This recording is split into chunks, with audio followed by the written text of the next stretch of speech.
Camzion X4 Pro. So tignan po natin. Ito po yung similar po natin sa X6 pero mas maliit na version po niya. Para po itong Nature Hike Village 6. So una po nating ipapakita dito sa X4 natin yung ating extended canopy.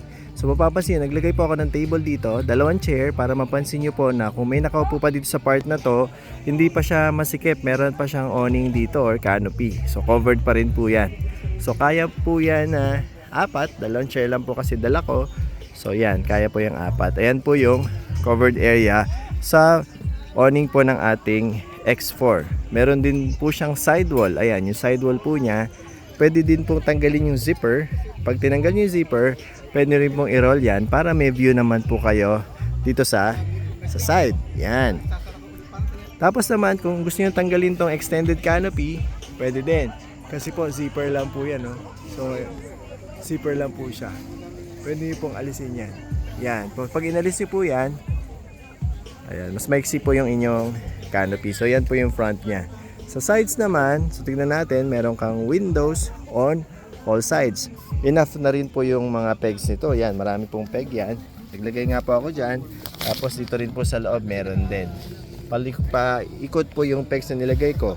Nagdagdag lang po ako ng apat na sold separately dahil binuksan ko po yung mga bintana. But still, enough po yung peg niyan. Pati po yung mga rope niya. Ayan po. So kung may bubuksan lang po kayo na dalawang extra na bintana na ipupol nyo ganito, bibili lang po kayo ng pole na extra. Ayan. Tapos, extra pegs po na apat. Ayan, mabubuksan nyo na po yung mga bintana ng ganyan. Meron na pong kasamang pole ito. Ayan, meron dito po sa gitna at meron din po sa harapan. Kasama yung pole na yan. So, yung tali po is ganito. Ayan po yung mga bintana niya. Makikita nyo po. Meron din po dito sa back part. Ayan, di ko na po pinol. Ayan, para may konting privacy po dito sa likod. Depende po sa gusto nyong setup. Yung skirt naman po medyo extended. Para po maiwasan pag lumakas ng ulan, yung tubig po ay medyo palayo po sa tent. Ayan. So papansin nyo yung bintana ng X4, malalaki po yung bintanang yan. Pang tropical climate. Ayan. Tinali ko lang po sa side na to kasi dito naman yung sasakyan. Titingnan po natin kung uulan, kung papasok sa loob. At more likely kung sakaling uulan, i-roll down ko lang po yung bintana na yan. So ito naman po yung harap niya. No? May bintana din po dito and yung door. So yung door, pwede po siyang mesh o di ho kaya yung privacy na door niya. So ano po bang kasya sa loob? Ayan. So for now, kasya po dito 4 na tao. Depende po sa bed na gagamitin nila. Ang akin po kasi cot.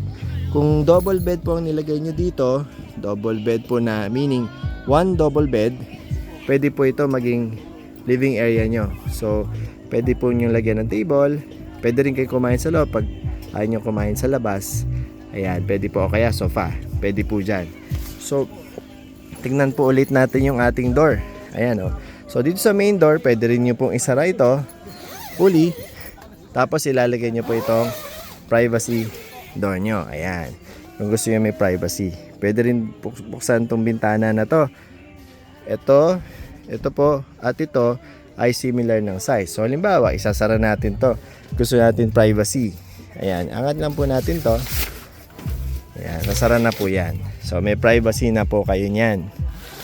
Ayan. So, design po ito for tropical climate. So, talagang importante po ang ventilation sa design ng ating mga tent.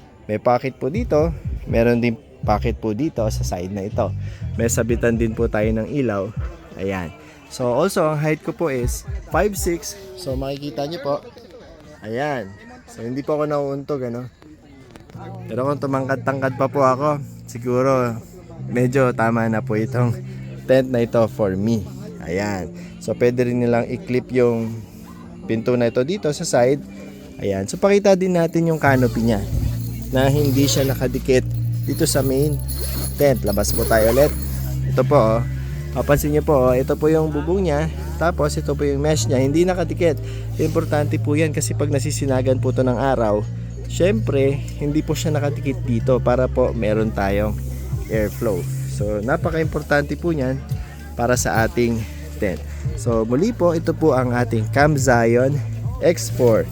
So ang box po niyan ay ganito, hindi po kalakihan, tamang-tama lang po yung bag po niya, saktong-sakto lang po, parang Nature Hike Village 6 nga rin po ang size nung bag niya.